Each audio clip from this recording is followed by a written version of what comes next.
Bagyong Goring posibleng lumabas ng PAR bukas o sa Huwebes ayon sa Pag-asa. Samantala, Tropical Storm Haikui na nasa labas ng PAR bahagyang lumakas. Alamin yan sa report.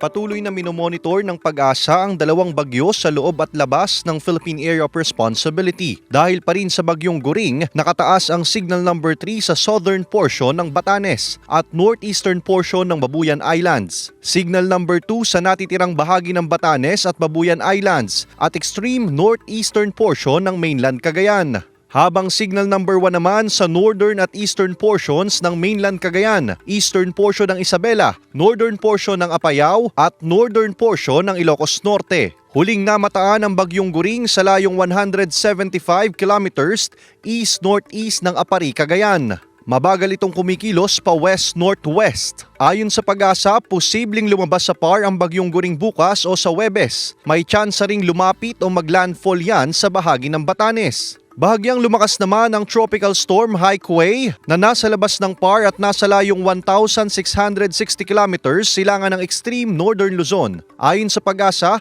posibleng pumasok yan sa PAR bukas at tatawagin sa local name na Hana. Sa ngayon, wala pa itong epekto sa anumang bahagi ng bansa. Patuloy namang pinalalakas ng Bagyong Goring ang hanging habagat na magpapaulan pa rin sa malaking bahagi ng bansa. Base sa datos ng Metro Weather, may pag-ulan pa rin sa ilang bahagi ng Mimaropa, lalo sa Palawan kung saan may malalakas na ulan. Uulanin din ang ilang bahagi ng Calabarzon. May tsansa rin ng ulan sa iba pang bahagi ng bansa gaya ng Northern at Central Luzon, pati ang ilang bahagi ng Visayas at Mindanao.